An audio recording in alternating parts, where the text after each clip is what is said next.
தமிழ் நேயர்களுக்கு அன்பு வணக்கம். நம்மோடு விடுதலை சிறுத்தைகள் கட்சியின் சட்டமன்ற குழு தலைவரும் அக்கட்சியின் பொதுச் செயலாளருமான திரு சிந்தனை செல்வன் இணைந்திருக்கிறார். வாருங்களோடு பேசலாம். சார் வணக்கம். வணக்கம். ரொம்ப மகிழ்ச்சி. 2 வருஷத்துக்கு பிறகு மீண்டும் எங்களுடைய அரங்கத்திற்கு வந்திருக்கிறீர்கள், தமிழ் நேரத்திற்கு. ரொம்ப சந்தோஷம். சட்டமன்றத்தில் நிறைய விஷயங்கள் போயிட்டுருக்கு. நீங்களும் நிறைய பிரச்சனைகள் தொடர்பாக பேசியிருக்கீங்க. எல்லாருக்கும் வர கேள்வி என்னென்னா, எடப்பாடி பழனிசாமி அவர்களுடைய ஆர்ப்பாட்டத்தை பார்த்த பிறகு சட்டமன்றம் முதல்ல சரியாக நடக்குதா? சட்டமன்றத்தை சரியாக நடத்த விடுறாங்களான்னு நீங்கள் கேள்வி கேட்டிருக்கணும். நடக்குதா அப்படிங்கிறதுல உரிய மரபோடு தான் அது சட்டமன்றம் நடந்துகிட்டு இருக்கிறதா நான் கருதுகிறேன். கொஞ்சம் நேரம் கூடுதலாக எடுத்துக்கலாம். அதாவது சட்டமன்ற விவாதங்களுக்கு இன்னும் கொஞ்சம் கூடுதலாக நேரம் எடுத்துக்கலாம். நான் 100 நாட்களாவது சட்டமன்றம் நடக்கணும் அப்படிங்கிறது மரபு. இவங்க தந்திருக்கிற வாக்குறுதியும் கூட. அது இன்றைக்கி இந்த இடைத்தேர்தல் மற்ற காரணங்களால் இந்த முறை தவிர்க்கப்பட்டிருக்கு. ஆனால் தொடர்ந்து இந்த சட்டமன்ற விவாதங்கள் இன்னும் ஜனநாயகபூர்வமாக நடக்கிறதுக்கு நேரம் கூடுதலாக தேவைப்படுது அப்படிங்கிறது. மற்றபடி மரபு, அதனுடைய ஜனநாயகத்தன்மை இவைகளில் கடந்த காலத்தை விட ஒரு மிகச்சிறப்பான முறையில் தான் எதிர்க்கட்சிகளுக்கு வாய்ப்பளிக்கிறது, அவர்களை ஜனநாயகபூர்வமாக நடத்துறது அப்படிங்கிறது கடந்த காலத்தை விட இப்போ கூடுதலாகவே அதற்கு முக்கியத்துவம் தரப்படுகிறது அப்படின்னு தான் நான் நினைக்கிறேன். இல்லை, ஜனநாயகத்தன்மையோடு நடத்தப்படுகிறது அப்படின்றதுக்கு அடையாளம் எதிர்க்கட்சிகளுக்கும் ஒரு உரிய மரியாதையும் மதிப்பும் கொடுக்கணும். ஒட்டுமொத்த அதிமுக உறுப்பினர்களையும் சஸ்பெண்ட் பண்ணிட்டீங்க. இல்லை, முதல் நாள் நடந்த விஷயம் அவங்க சட்டமன்ற மரபுன்னு இருக்குது, அதுக்கு ஒரு விதி இருக்குது. கேள்வி நேரம் முடிந்த பிறகு தான் கவன ஈர்ப்பு தீர்மானமோ 0 ஹவரில் விவாதிக்க வேண்டிய விஷயங்களோ வேறு எதை வேணாலும் ஒத்திவைப்பு தீர்மானம் மற்ற எது வந்தாலும் வரும். முதல்ல திருக்குறள் சொல்லி கேள்வி நேரம்ங்கிறது தொடங்கும். அந்த கேள்வி நேரம்ங்கிறது எல்லா உறுப்பினர்களும், ஆளும் கட்சி, எதிர்கட்சி, தோழமை கட்சி, எல்லா சட்டமன்ற உறுப்பினர்களும் தங்களுடைய தொகுதி கோரிக்கைகளை பேசுகிறதுக்கு இருக்கிற மிக மிக மிக முக்கியமான நேரம். ஜனநாயக உரையாடலுடைய மிக உயிர்நாடியான ஒரு பகுதி அந்த கேள்வி நேரம் அப்படிங்கிறது. அதனால் அந்த கேள்வி நேரத்தில் யாருமே பேச மாட்டாங்க, யாருமே குறுக்கிட மாட்டாங்க. கேள்வி நேரம் முடிஞ்ச பிறகு வழக்கமான மானிய கோரிக்கைகளுக்கான விவாதம் எடுத்துக்கூடிய அந்த முடிகிற நேரமும் இந்த விவாதம் தொடங்குறதுக்கு நடுவில் இருக்கிற இந்த சில வினாடிகளுக்கு பேர் தான் 0 ஹவர்னு. அந்த நேரத்தில் எந்த ஃப்ளோர் லீடர் வேணாலும் குறுக்கிட்டு ஒரு கவன ஈர்ப்பு கொடுக்கலாம். முன்னதாகவே சபாநாயகருடைய அறைக்கு போய் கவன ஈர்ப்பு தீர்மானத்தை கொடுக்கலாம். கவன ஈர்ப்பு தீர்மானத்தை கொடுத்துட்டு அதை எடுத்துக்கலைன்னா இவங்க வெளிநடப்பு செஞ்சுருக்கலாம். இவங்களுக்குன்னு விதிமுறைகளுக்கு உட்பட்டு பேசுகிற நேரம் வருகிற போது இவங்க பேசுகிறதுக்கு அனுமதி கேட்டு தரலைன்னா இவங்க வெளிநடப்பு பண்ணிருக்கலாம். இல்லை, சில சமயம் அவர்களது நோக்கம் என்பது அவையில் இருந்து இந்த விவாதத்தை செய்வது என்பது அல்ல. மாறாக இது விவாதிக்கப்பட வேண்டிய விஷயம், குறைகள் சுட்டி இருக்கிறது, அது சுட்டி காட்டப்பட வேண்டிய விஷயம் என்பதில் விடுதலை சிறுத்தைகளுக்கு எந்த மாறுபட்ட கருத்தும் இல்லை. விஷச்சாராய சாவு குறித்த ஒரு வலுவான கருத்தை, வலுவான கவன ஈர்ப்பை, தேவைப்படுகிற இடங்களில் கண்டனங்களை, தேவைப்படுகிற இடங்களில் விமர்சனங்களை எதிர்க்கட்சி வைப்பதற்கு எல்லா உரிமையும் இருக்கிறது. ஆனால் அவர்கள் அதை அவ்வாறு சட்டமன்றத்தை பயன்படுத்திக் கொள்வதற்கு பதிலாக வெறும் அரசியல் மேடை, காலைல வந்தவொடனே எல்லாரும் ஸ்பீக்கரை சூழ்ந்துக்கிட்டு இப்போது பேச சொல்லி கேட்பாங்க. எங்க விதிமுறை கேள்வி நேரம் முடிஞ்ச பிறகு தாங்க, அதுக்கு பிறகு எவ்வளோ நேரம் வேணால் பேசுங்க அப்படின்னு சொல்லுவார். மணிக்கணக்கில் எதிர்கட்சி தலைவர் அண்ணன் எடப்பாடி பேசியிருக்கிறாரு, குறுக்கீடு செய்ய மாட்டாங்க. தோழமை கட்சியாக இருக்கிற எங்களுக்கெல்லாம் 5 நிமிடம், 4 நிமிடம், 10 நிமிடம் அதுக்குள்ளாரே நேரம் முடிஞ்சிடும். ஆனால் அவர் எவ்வளோ நேரம் பேசினாலும் ஒருபோதும் குறுக்கிட்டு நேரம் ஆயிடுச்சு நிப்பாட்டுங்கன்னு இந்த 3 ஆண்டுகளில் ஒரு முறை கூட நேரத்தை காரணம் காட்டி எதிர்கட்சி தலைவருடைய உரை நிறுத்தப்பட்டதில்லை. ஆகவே அவர் பேச ஆரம்பித்தாலே லைவை கட் பண்ணிடுறாங்களாம். லைவை கட் பண்ணுறதுங்கிறது அது ஸ்பீக்கருக்கு சார் தெரியணும். இல்லை, மறுநாள் உங்களுடைய ஸ்பீச் ரெக்கார்ட் ஆகி ரிட்டன் ஆகி வரப்போகுது. கட் பண்ணி வெட்டி ஒட்டி அப்படி தான் வரும். இல்லை, அது நம்ம எல்லாவற்றையும் திறந்து வெளிப்படுத்தணுன்றதுலாம் அது நம்ம அப்படி ரொம்ப கட்டுப்பாடற்ற ஜனநாயகத்தை நம்ம அப்படி ஊக்குவிக்க முடியாது. அது சரியானதும் இல்லை. அவர் பேசினா எல்லா நேரங்களையும் லைவ் கட் ஆகிடுது அப்படின்னு நம்ம சொல்ல முடியாது. எங்களை போன்ற உறுப்பினர்கள் உட்பட எல்லாருக்கும் இருக்கிற உரிமை அவருக்கும் இருக்குதா அப்படிங்கிறது தான் எங்கள் கேள்வி. நாங்கள் பேசினா நாங்கள் பேசின உடனே காலையில் பேசினோம்னா மாலையே எங்களுடைய உரையினுடைய அச்சிடப்பட்ட பிரதி எங்கள் கையில் கொடுத்துரும். இப்போ எங்களுக்குன்னு மீடியாக்கள் இருக்குது, அந்த இதில் நாங்கள் கொடுத்து இதுதான் நாங்கள் பேசணும்னு சொல்லி போகிறோம். அவருக்கு அதை விட நிறைய வாய்ப்புகள் இருக்குது, அதை பேசலாம். விடுதலை சிறுத்தைகள் கட்சியில் தொல் திருமாவளவனுக்கு அடுத்தபடியாக செகண்ட் ஸ்டேஜில் இருக்கீங்க நீங்கள், பொதுச் செயலாளர். திராவிட முன்னேற்ற கழகம் கூட்டணியில் விடுதலை சிறுத்தைகள் கட்சி இருக்குது. ஒரு தமிழ்நாடு அரசை கண்டித்து நீங்களே ஆர்ப்பாட்டம் நடத்துகிறீங்க, இதை எப்படி புரிஞ்சுக்கிறது? இல்லை, அதாவது உங்களுக்கு கூட்டணிங்கிறதுனா என்ன அப்படின்னு நம்ம புரிஞ்சுக்கிட்டோம்னாக்கா இந்த கேள்விக்கு நம்ம வந்து மிக எளிதாக ஒரு விடையை நம்ம உருவாக்கி கொள்ள முடியும். கூட்டணிங்கிறது ஒரு நடைமுறை சமரசம் தான், கொள்கை சமரசம் கிடையாது. அப்போ என்னென்னா, நம்ம எல்லாரும் ஒன்றா சேர்ந்து இன்றைக்கி நேர்ந்திருக்கிற பெரிய ஆபத்தை எதிர்த்து நம்ம போராடுவோம் என்பது தான் கூட்டணியினுடைய தாத்பரியமாக இருக்க முடியும். ஒட்டுமொத்தமாக அந்த கொள்கையோடு எல்லாமே நம்ம இணைஞ்சிட்டோம்னா நம்ம கட்சியை கலைச்சிட்டு எல்லாம் ஒன்றா சேர்ந்துடலாம். அப்படி இல்லை, எங்களுக்குன்னு சில தனித்தன்மைகள் இருக்கிறது. அந்த தனித்தன்மை என்பது கருத்தியல் சமரசம் எப்பொழுதும் இல்லை, நடைமுறை சமரசம் என்பது தவிர்க்க முடியாதது. அந்த அடிப்படையில் தேர்தலோ மற்ற விஷயங்களில் நீங்கள் அதை இணைந்து செயல்படுறோம். நாடாளுமன்ற தேர்தலுக்கு முன்னாடி சொல்கிறது வேற விஷயம், பிஜேபி வந்துடும் நாங்கள் அதுக்காக ஒன்றா இருக்கோம். இப்போ இறங்கி நல்லா அடிக்க வேண்டிய சுச்சுவேஷன் ஆச்சு. இதை எதை அடிக்கணும்னு சொல்கிறீங்க? தெருவில் நின்று ஆர்ப்பாட்டம் நடத்துறீங்க, முதலமைச்சர்கிட்ட நேராக போய் பேசலாமே, நேரடியாக புகார் கொடுக்கலாமே, நேரடியாக உங்களுடைய எதிர்ப்பு தெரிவிக்கலாமே. நேரடியாக கள்ளக்குறிச்சி தொடர்பான கவன ஈர்ப்பில் காவல் அதிகாரிகளை அரசு அதிகாரிகளை இடைநீக்கம் செய்தது போதாது. இடைநீக்கம் என்பது ஒரு தண்டனை அல்ல, அது ஒரு விசாரணைக்கான ஒரு தற்காலிக ஏற்பாடு. அவர்கள் அத்தனை பேரையும் கைது செய்துவிட்டு தான் விசாரிக்கணும்னு அரங்கத்தில் சட்டமன்றத்தில் பேசியிருக்கோம். அது ஒன்று. இருந்தாலும் விடுதலை சிறுத்தைகள் கட்சியினுடைய கொள்கையை நாடறியும். சாதியவாதத்திற்கு எதிராக, மதவாதத்திற்கு எதிராக, சமூக நீதிக்காக நிறைய விஷயங்களில் குரல் கொடுத்துட்டு வரீங்க. வேங்கை வயலில் இன்னும் குற்றவாளிகள் கண்டுபிடிக்கப்படலாம். இன்னும் நிறைய இடத்துல சாதிய ரீதியான அந்த படுகொலைகள் நடந்துக்கிட்டு தான் இருக்குது. இப்போ ரீசெண்டாக கூட நடந்ததை பார்த்தோம். ஏதாவது ஒரு விஷயத்தில் விடுதலை சிறுத்தைகள் கட்சியினால் சாதிக்க முடிஞ்சது அந்த கூட்டணியில் இருந்து? ஏதாவது ஒரு விஷயத்தில் இல்லை, ஏராளமான விஷயத்தில். கடந்த 75 ஆண்டு கால ஜனநாயக வரலாற்றில் இது வரைக்கும் நிகழ்ந்திராத பல விஷயங்களை வந்து விடுதலை சிறுத்தைகள் சாதித்திருக்கிறோம். சில விஷயங்களை செய்து முடிக்க முடியவில்லை என்பதையும் நாங்கள் ஏற்றுக்கொள்கிறோம். ஆனால் இதில் எது மிகுதி அப்படின்னு சொன்னால், நாங்கள் வந்து கேட்டு பெற்றிருக்கிற சாதித்திருக்கிற சாதனைகள் தான் மிகுதியாக. எல்லாமே அப்படியே தானுங்களா சார் இருக்குது? என்ன சாதி ஏதாவது ஒன்றை நீங்கள் சொல்லலாம், நான் ஒரு 10 சொல்லட்டுமா? சாதி ரீதியான மோதல்கள் நடந்துக்கிட்டு தானே இருக்குது, இன்னமும் நடக்குது. இன்னமுமே உங்கள் தலைவர் நாங்கள் சுதந்திரமாக குடியேற்ற முடியல அப்படின்னு போன வருஷம் சொன்னதாக செய்தி எனக்கு, நான் இப்போ கவனித்த வரையில். இன்னமும் உங்கள் தலைவர் புலம்பிக்கிட்டு தான் இருக்கு. நேற்றைய முன்தினம் வந்து இன்றைக்கி விருதுநகரில் வந்து ஒரு கொடூரமான சாதி ஆணவ படுகொலை நிகழ்ந்திருக்கு. அது சாதி ஆணவ படுகொலை அப்படிங்கிறதே வந்து அதிகாரிகள் அதை புரிஞ்சிக்க வருகிறாங்க. ஒரே பட்டியல் சமூகத்துக்குள்ளேயே ஒரு அருந்ததிய சமூகத்தை சார்ந்தவர் தேவேந்திர குல வேளாளர் சமூகத்தை சார்ந்த பெண்ணை திருமணம் செய்து கொண்டார் என்பதற்காக அந்த பெண்ணையும் அவரையும் பிரிச்சுட்டு அவரை கொண்டு போய் வச்சு வெட்டி படுகொலை செய்திருக்காங்க. இப்போ இது மாதிரியான விஷயங்கள் நடந்திருக்கு. இப்போ இவைகளெல்லாம் நடக்கிற போது இவைகளை எதிர்க்கிறோம், எங்களுடைய கண்டனத்தை பதிவு செய்கிறோம். இதற்கு எதிராக மாவட்ட ஆட்சியர் அலுவலகத்துக்கு முன்னாடி கடுமையான போராட்டத்தை நடத்திக்கிட்டு இருக்கிறோம். போன வாரம் வந்து மதுரையில் வண்டியூர் தீர்த்தக்காடு அப்படிங்கிற பகுதியில் பட்டியல் சமூகத்தை சார்ந்த மக்களுக்கு அளந்து தர வேண்டிய இலவச மனைப்பட்டாவை அவர்களுக்குரியதை இன்னும் அளந்து தரலை அப்படின்னு 5 நாட்கள் தொடர்ச்சியான மறியல் விடுதலை சிறுத்தைகளால் நடத்தப்பட்டிருக்கு. வந்து கூட்டணியில் இருந்தாலும் நாங்கள் போராடித்தான் எல்லாத்தையும் பெற வேண்டிய நிலவையில் இருக்கும். இல்லை, பேசி உரிமைன்ற அடிப்படையில் அதையும் கேட்க முடியல. இல்லை, பேசி பெறக்கூடிய விஷயங்களை மிக சிறப்பான முறையில் பெற்றிருக்கிறோம். இன்றைக்கி 75 ஆண்டு கால வரலாற்றில் SC/ST நேஷ்னல் கமிஷன் இருக்குது, ஆனால் ஸ்டேட் கமிஷன் கிடையாது. இந்த அரசுக்கிட்ட விடுதலை சிறுத்தைகள் வைத்த கோரிக்கையின் அடிப்படையில் ஸ்டேட் கமிஷன் இன்றைக்கி நமக்கு கிடைச்சிருக்கு, அதை யாரும் மறுத்துட முடியாது. ரெண்டாவது, இவ்வளவு ஆண்டு காலமாக அரசாங்கம் வந்து அரசாங்கத்தினுடைய நிதி புழக்கத்தில் கொள்முதல் என்பது மிக முக்கியமானது. நிறைய ஒவ்வொரு துறையும் வந்து நிறைய பொருட்களை கொள்முதல் பண்ணுறாங்க. இதில் இடஒதுக்கீடே கிடையாது. முதல் முறையாக ஒன்றிய அரசு 3 விழுக்காடு தருகிறது, மாநில அரசு 5 விழுக்காடு தரணும்னு கேட்டு முதல் முறையாக ப்ரிக்யூர்மெண்ட் பாலிசியில் 5% ரிசர்வேஷனை கேட்டோம். இன்றைக்கி கேட்டு வாங்கியிருக்கிறோம். இப்படி நான் எத்தனையோ விஷயங்களை சொல்லிக்கொண்டே போக முடியும். மகிழ்ச்சியாக இருக்கீங்களா கூட்டணியில்? மிக மிக நிறைவாக இருக்கிறோம். இன்றைக்கி தமிழக சூழலில் திமுகவை விட்டால் வேறு எந்த வகையிலையும் வேறு சாய்ஸே இல்லை. வேறு சாய்ஸே இல்லைங்கிறது தான் உண்மை. எங்களுக்கு மட்டும் இல்லை, தமிழக மக்களுக்கும் வேறு சாய்ஸ் இல்லை. அப்படின்னு சொல்கிறதுனால அப்படியே வந்து எல்லாத்தையும் அப்படியே வாரி கொடுத்துட்டோமா அப்படின்னு நம்ம கருதக்கூடாது.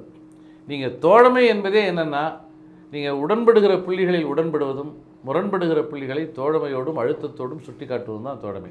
நாடாளுமன்ற தேர்தலில் 2 தொகுதிகளை வெற்றி பெற்றதன் மூலம் மாநில கட்சி அப்படின்ற ஒரு அங்கீகாரத்தை பெற்றுவிட்டீர்கள். விடுதலை சிறுத்தைகள் கட்சி அடுத்த கட்டத்தில் நோக்கி நகரணும் இல்லை?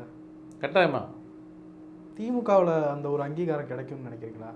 இல்லை, முதல்ல எலக்ட்ரல் சிஸ்டத்தை புரிந்து கொள்ளாதவர்கள் எழுப்புகிற கேள்வி இது. நான் உங்களுக்கு தெளிவாக சொல்ல விரும்புகிறேன். எலக்ட்ரல் சிஸ்டம்னா என்னன்னே புரிந்து கொள்ளாதவர்கள் தொடர்ந்து எழுப்புகிற பரிதாபமான கேள்வி இந்த கேள்வி. இந்த எலக்ட்ரல் சிஸ்டம் வந்து உலகத்தில் வெவ்வேறு விதமான எலக்ட்ரல் சிஸ்டம் இருக்குது. சிங்கிள் பார்ட்டி எலக்ட்ரல் சிஸ்டம் இருக்குது சைனாவில், 2 பார்ட்டி எலக்ட்ரல் சிஸ்டம் இருக்குது பிரிட்டிஷில், மல்டி பார்ட்டி எலக்ட்ரல் சிஸ்டம் வந்து இந்தியாவில். இன்றைக்கி நாம் பயன்படுத்துகிற FPTPன்னு சொல்லக்கூடிய இந்த தேர்தல் முறை பிரிட்டிஷில் 2 பார்ட்டி எலக்ட்ரல் சிஸ்டத்துக்காக கொண்டு வரப்பட்டது. 2 கட்சி தான் அங்கே இருப்பாங்க, 2 கட்சி தான் இருக்கும். சைனாவில் ஒரே ஒரு கட்சி தான், அதுக்குள்ளார தான் தேர்தல். அந்த மாதிரி அப்போ அந்த 2 கட்சி இப்போ, ஆனால் இங்கே வந்து அப்படி இல்லை. இப்போ பல்வேறு கட்சிகள் இருக்குது. அப்போ இதில் வந்து இதில் வந்து நீங்கள் வந்து வெற்றி பெறணும் அப்படின்னு சொன்னாக்கா நீங்கள் வந்து கூட்டணி இல்லாமல் வெற்றி பெறவே முடியாது. இதுதான் பல தருணங்களில் விடுதலை சிறுத்தைகள் சுட்டி காட்டியிருக்கிறோம். உலகத்தினுடைய பெரும்பான்மை நாடுகள் விகிதாச்சார தேர்தல் முறையை நோக்கி நகர்ந்து விட்டன. அப்படி இருக்கிற சூழ்நிலையில் நாம் இன்னும் இந்த FPTPயை கட்டி எழுதிட்டு இருக்கக்கூடாது. நாடு விடுதலை அடைந்து 75 ஆண்டு காலம் ஆயிடுச்சு. புரட்சியாளர் அம்பேத்கர் 1932லேயே எங்களுடைய பிரதிநிதித்துவம் உறுதிப்படுத்தப்படணும்னா எங்களுக்கு இரட்டை வாக்குரிமை வேணும்னு ஒரு எலக்ட்ரல் ரிஃபார்மை சொன்னார். ஸோ அதை வந்து இன்றைக்கி இரட்டை வாக்குரிமை அல்லது விகிதாச்சார தேர்தல் முறைன்னு போக வேண்டிய தேவை. இன்றைக்கி இருக்கிற இந்த தேர்தல் முறையில் கூட்டணி இல்லாமல் பிற்படுத்தப்பட்டவர்கள், பட்டியல் சமூகத்தை சார்ந்தவர்கள், சிறுபான்மை சமூகங்களை சார்ந்தவர்கள் தங்களுக்கான பிரதிநிதித்துவத்தை பெறவே முடியாது. ஆகவே இந்த கூட்டணி சமரசத்தை நோக்கி எம்மை நிர்பந்தப்படுத்துவது இந்த எலக்ட்ரல் சிஸ்டம் தான். இந்த எலக்ட்ரல் சிஸ்டம் இருக்கிற வரைக்கும் இந்த காம்ப்ரமைஸ் தவிர்க்க முடியாது. இதை புரிந்து கொள்ளாமல் இப்போ நீங்கள் திமுக விட்டுட்டோம்னா என்ன, திமுகவிலேருந்து நம்ம வந்து விலகி வந்துட்டோம்னா அதனால் என்ன, மனம் திறந்து பேசுங்க, அதனால் யாருக்கு லாபமாகும்? அது RSS-உடைய குரல், பிஜேபியினுடைய குரல். பிஜேபிக்கு விடுதலை சிறுத்தைகள் கட்சியினுடைய உண்மையான பலம்ன்றது தெரியலல்ல. இப்போ சிலர் பேசுகிறத பார்க்க, சில பத்திரிகையாளர்களும் அரசியல் வந்து காங்கிரஸ் கட்சி விடுதலை சிறுத்தைகள் கட்சியினுடைய இருக்கிற செல்வாக்கு கூட காங்கிரஸ் கட்சிக்கு இல்லை. ஆனால் அவங்க 9 தொகுதி 10 தொகுதியாக வாங்கிட்டு போகிறாங்க. ஆனால் விடுதலை மீண்டும் இந்திய சமூக கட்டமைப்பை வந்து புரிந்து கொள்ளாமல் இருக்கிறோம். இடதுசாரி கட்சிகளுக்கு வந்து ஒருவேளை உங்களுடைய பலத்துக்கான உரிய அங்கீகாரம் கிடைக்குதான்றது தான் பெரிய கேள்வி. ஒரு விஷயத்தை, இது உங்களுடைய கேள்வி மட்டுமில்லை, தமிழகத்தில் பெரும்பாலானவர்கள் அப்படி கேட்குறாங்க. எல்லாருக்குமே சேர்த்து நான் பதில் சொல்ல கடமைப்பட்டிருக்கிறேன். நீங்கள் வந்து நம்முடைய இந்தியாவினுடைய மதிப்பீடுகளை வெறுமனே வந்து நீங்கள் வந்து ஒரு மெட்டீரியலாக பார்க்க முடியாது. இந்த இந்தியாவினுடைய மதிப்பீடுகள் எல்லாமே சாதிய மதிப்பீடுகள் தான். இங்கே அழகுன்னா அதுக்கு பின்னாடி சாதி இருக்குது, உணவுன்னா அதுக்கு பின்னாடி சாதி இருக்குது, மொழின்னா அதுக்கு பின்னாடி சாதி இருக்குது, இசைன்னா அதுக்கு பின்னாடி சாதி இருக்குது, பலம்னு சொன்னீங்கல்ல அதுக்கு பின்னாடி சாதி இருக்குது. காங்கிரஸ் கட்சியில் இருக்கிற ஒரு வேட்பாளருக்கு அக்செப்டன்ஸ் இருக்குது. ஆனால் விடுதலை சிறுத்தைகள் கட்சியில் இருக்கிற கேண்டிடேட்டுக்கு சமூகத்தில் அந்த அக்செப்டன்ஸ் இல்லாமல், நாம் மிகப்பெரிய பலசாலியாக இருக்கலாம். இன்றைக்கி மரியாதைக்குரிய தலைவர் அண்ணன் திருமா ஒரு எக்ஸ்ட்ராடினரியான பர்சனாலிட்டிங்கிறத இன்றைக்கி வந்து எல்லாரும் ஏற்றுக்கொள்வாங்க.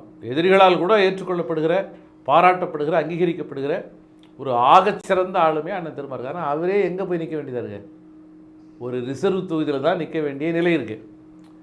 சும்மா கிளப்பி விட்டு நீ பொது தொகுதியில் நிற்கணும்னு சொல்லி கிளப்பி விட்டுட்டு நம்ம போய் நிற்கலாம். நின்னால் நம்ம மக்கள் எவ்வளோ கன்சாலிடேட் ஆகிறாங்கன்றதை பார்க்கலாம். அவ்வளோதான் கிடைக்குமே தவிர நாம் நாடாளுமன்றத்துக்கு போக முடியாது என்பதை தெளிவாக புரிந்து கொண்டிருக்கிற வந்து சூழ்ச்சியாளர்கள் தான் ஏன் தனியாக நிற்க வேண்டியதானே அப்படின்னாங்க. 100 வாட்டி தனியாக நின்னா கூட எமது மக்களுடைய வாக்குகளை எம்மால் கன்சாலிடேட் பண்ண முடியுமே தவிர அதை தாண்டி அது நகர்வதற்கு வாய்ப்பில்லை. இல்லை, இது என்ன கண்ணோட்டத்தை கொண்டு போனால், சமீபத்தில் ஹெச் ராஜா கேட்டார், சாதி அப்படின்னு பேசுகிறப்ப விடுதலை சிறுத்தைகள் கட்சி சாதி கட்சியா இல்லையான்னு கேட்குறேன். நீங்கள் அந்த அடையாளத்துக்குள்ளே சுருங்குறீங்களா? இல்லை, நீங்கள் ஒரு விஷயத்தை புரிஞ்சுங்க. ஒடுக்குமுறைகளை எதிர்க்கிறவர்கள் வேறு, ஒடுக்குமுறைகளால் பெருமையை தேடிக்கொள்கிறவர்கள் வேறு. என்னை சாதி பேரால் சொல்லாத அப்படின்னு சொல்லுகிற கட்சி, சாதி ஒழிப்பை பேசுகிற கட்சி விடுதலை சிறுத்தைகள். பிரியாரிட்டி யாருக்கு தர வேண்டியதாக இருக்குன்னா, சாதியால் புறக்கணிக்கப்பட்டிருக்கிற இந்த மண்ணின் பூர்வகுடிகளுக்கு தான் கூடுதல் பிரியாரிட்டி தர வேண்டியிருக்கு. அந்த பணியை செய்யணும். அதே சமயத்தில் தமிழகம் தழுவிய அளவில் அனைத்து உழைக்கும் மக்களோடும் இணைந்து நின்று தான் பணியாற்றிட்டு இருக்கோம். தேசிய அளவில் நாடாளுமன்றத்தில் மீண்டும் பாஜக ஆட்சி அமைச்சிட்டாங்க, கூட்டணி ஆட்சி அமைச்சிருக்காங்க. துணை சபாநாயகரை எதிர்க்கட்சிகளுக்கு தரமாட்டான்னு சொல்லிட்டு சபாநாயகரையும் அவர்களே தேர்ந்தெடுத்து விட்டார்கள். முதல் நாள் பேசுகிறார் உங்கள் தலைவர் சபாநாயகரை வாழ்த்தி, பாதியிலே மைக் ஆஃப் பண்ணிடுறாங்க. முதல் நாளேவா அப்படின்ற மாதிரி இருக்கு. எப்படி பார்க்குறீங்க? பாஜக எந்த அறநெறிகளும் இல்லாத ஒரு பாசிச அமைப்பு பாஜக. மக்களால் தேர்ந்தெடுக்கப்பட்டுட்டாங்க. ஹிட்லர் எப்படிங்க ஏதாவது இப்போ படை நடத்தி வந்தவரா, புரட்சி நடத்தி வந்தவரா? ஜெர்மனுடைய சர்வாதிகாரியா, உலகத்தினுடைய மிக மோசமான சர்வாதிகாரியா, வன்மம் நிறைந்தவனா, லட்சக்கணக்கான யூதர்களை கொன்று குவித்த ஹிட்லர் எந்த ப்ராசஸில் வந்தாருங்க? அவர் இதே இன்றைக்கி இந்தியாவில் இருக்குல்ல இந்த FPTP சிஸ்டம்னு சொன்னேன், இதே தேர்தல் முறையின் மூலமாக தேர்ந்தெடுக்கப்பட்டவர் தான் ஹிட்லர். அதனால் பெரும்பான்மை மக்கள் தேர்ந்தெடுத்துட்டாங்க அப்படிங்கிறதுனாலே அவங்க புனிதமானவர்கள் அல்ல. ஹிட்லரை தேர்ந்தெடுத்த இந்த தேர்தல் முறை தான் மோடியும் தேர்ந்தெடுத்திருக்கிறது. சட்டமன்றத்தில் சமீபத்தில் உங்களுடைய பேச்சு ஒன்றை பார்த்தேன். இந்து சமய அறநிலையத்துறை, அந்த துறையினுடைய பெயரையே மாற்றணும். நல்லா தானே போயிட்டுருக்கு, அதில் என்ன பிரச்சனை இப்போ உங்களுக்கு?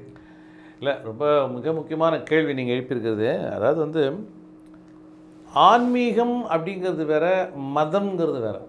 இந்த வேறுபாட்டை இன்னும் சமூக செயல்பாட்டாளர்கள், முற்போக்காளர்கள், புரட்சியர கருத்துக்களை முன்வைக்கக்கூடிய இயக்கங்கள் கூட இது குறித்து விவாதிக்க வேண்டிய தேவை இருக்கிறது. மதத்திற்குள் இருப்பது ஆன்மீகம் இல்லை, மதத்துக்கு வெளியிலையும் ஆன்மீகம் இருக்குது.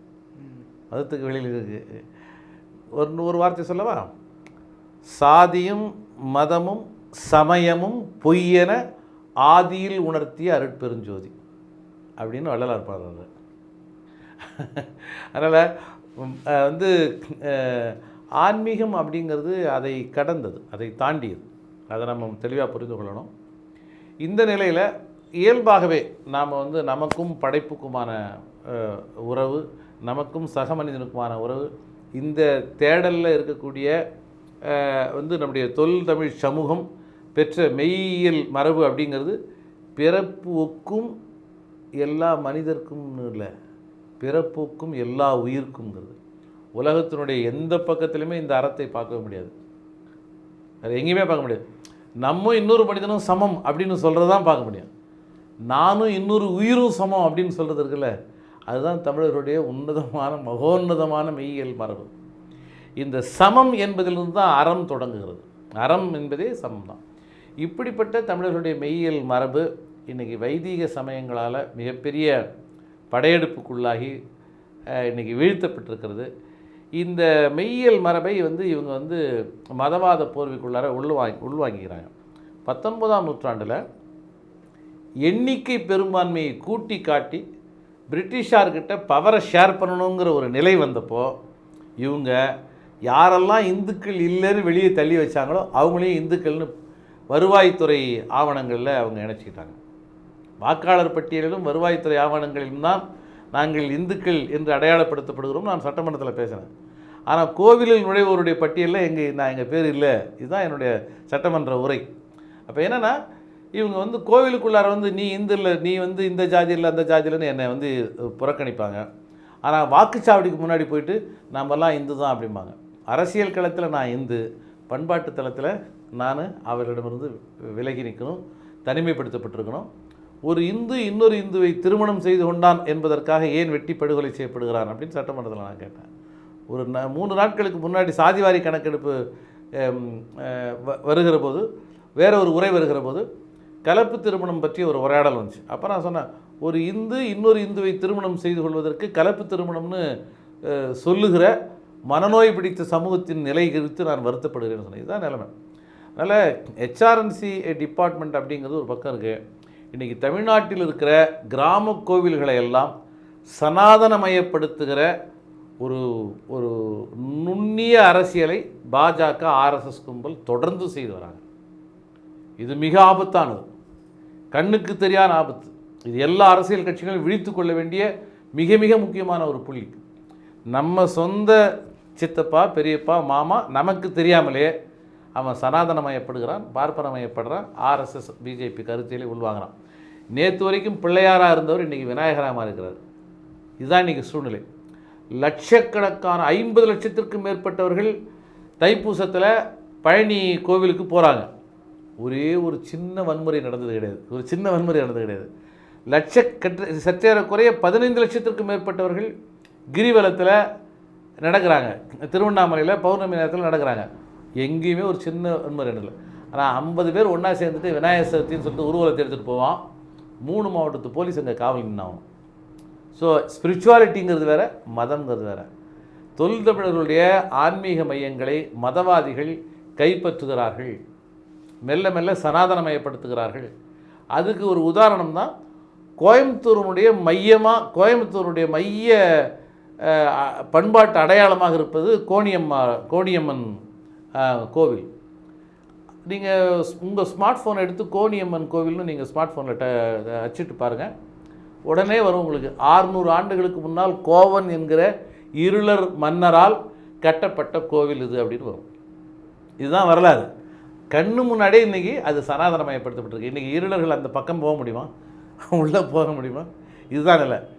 இப்படி எண்ணற்ற கோவில்களை நம்ம சொல்ல முடியும். அப்போ தமிழ்நாட்டினுடைய நாட்டார் மரபை, குலதெய்வ மரபை முற்று முழுவதுமாக சனாதனமயப்படுத்தி ஒரு பண்பாட்டு படையெடுப்பை ஆர்எஸ்எஸ் பாஜக சங்பரிவார கும்பல் நிகழ்த்தி கொண்டிருக்கிறது.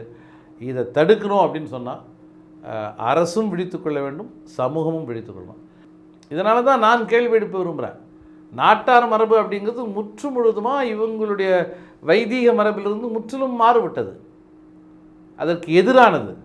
காத்தவராயன்னா மாறுகை மாறுகால் வெட்டப்பட்டோம், மதுரை வீரன்னா மாறுகை மாறுகால். இது ஆணவ படுகொலையினுடைய ஒரு அடையாளமாக தாங்க. எங்களுடைய கடவுளர்கள் சூரசம்ஹாரம் செய்யப்பட்ட ஒரு அடையாளமாக இருக்கிறாங்க. இதை எப்படி வைதீக மரபு சார்ந்தவர்களால் நிர்வகிக்க முடியும் என்பதுதான் என்னுடைய கேள்வி.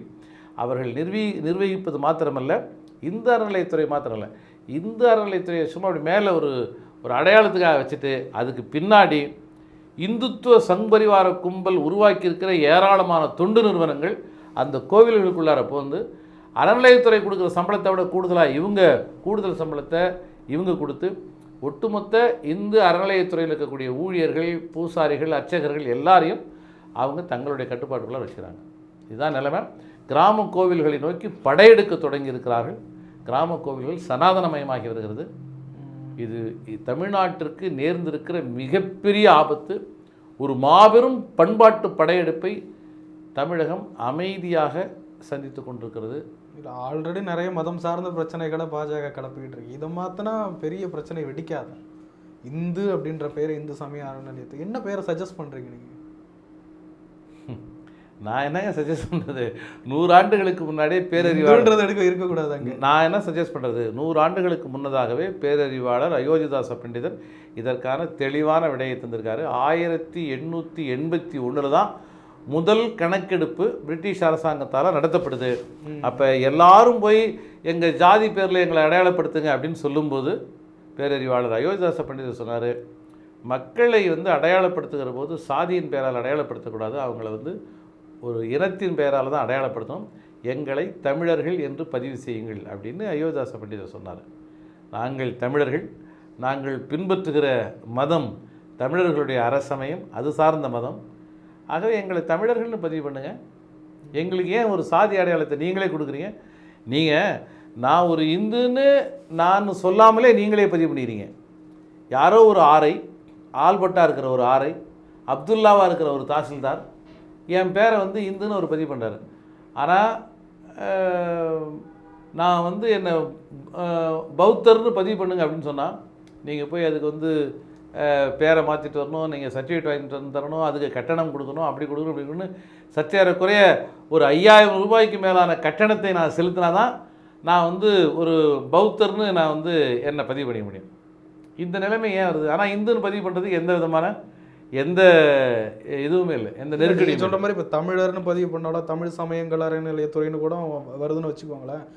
இப்போ கிறிஸ்டியன்ஸ் தமிழர்கள் இல்லையா, முஸ்லீம் தமிழர்கள் இல்லையா? அப்போ அவங்க தமிழர்ன்றப்ப எல்லாரும் ஒரு குடைக்குள்ளே வருவாங்கல்ல. கட்டாயம் அதில் ஒன்றும் மாறுபட்ட கருத்தில். இப்போ நம்ம அவங்கள தமிழர்கள் இல்லைன்னு சொல்லலை, அவங்களுக்கு தமிழர்கள் தான், தமிழர்கள் தான்ங்கிற சொல்கிறதே இன்னும் நம்ம ஏற்றுக்கிறது இல்லை. அவர்கள் தமிழர்கள்ன்றது ஒரு பரந்துபட்ட இதில் வரல. இப்போ கிறிஸ்டியன்னு சொல்லக்கூடிய தேவை எங்கிருந்து வருது?